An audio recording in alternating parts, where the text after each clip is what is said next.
जय श्री राम भक्तों, मैं आ गया फिर।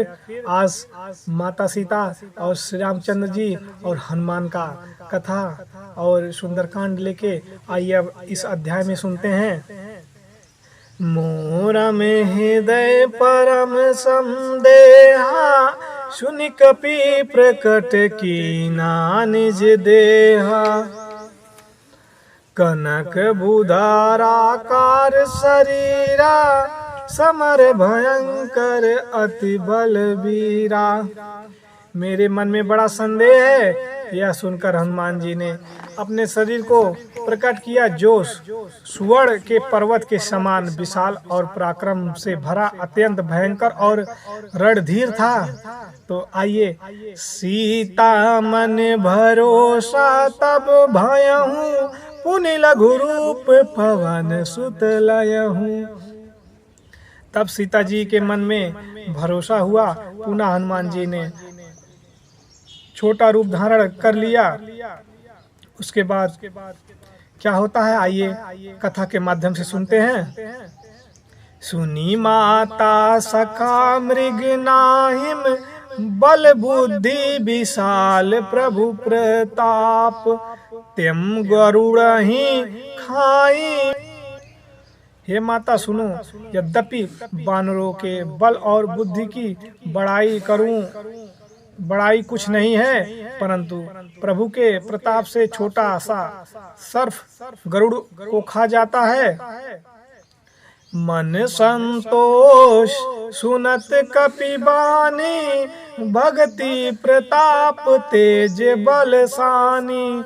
आशीष दीना राम प्रिय, जाना होई तात बलशील निधाना। हनुमान जी की भक्ति, प्रताप, तेज और बल के युक्त वाणी सुनते ही जानकी जी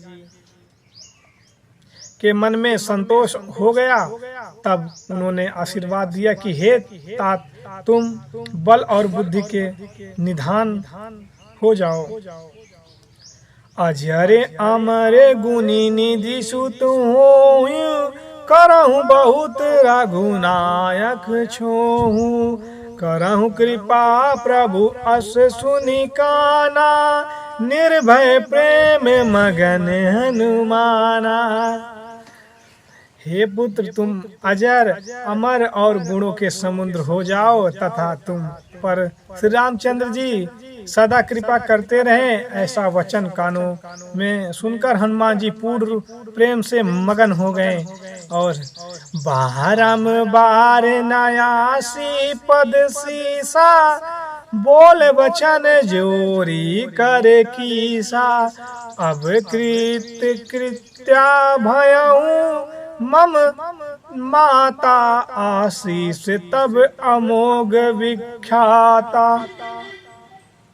बारंबार सीता जी के चरणों में सिर झुकाता हूँ। हनुमान जी हाथ जोड़कर बोले, हे माता, अब मैं कृतार्थ हो गया, क्योंकि आपका आशीर्वाद कभी निष्फल नहीं हो सकता। यह बात प्रसिद्ध है। सुनहि मातु मोहि अतिशय भूखा, लागी देखी सुंदर फल रूखा। सुन सुत करहि विपिन रखवारी, परम सुभट रजनीशर भारी। हे माता सुनो, वृक्ष के सुंदर फल लगा देखकर मेरी भूख बढ़ गई है। सीता जी ने कहा, हे पुत्र, इस पवन की रखवाली बड़े बड़े राक्षस योद्धा करते हैं। तीन्हा कर भय माता मोहि नाही, जो तुम सुख मानहु मन समाही।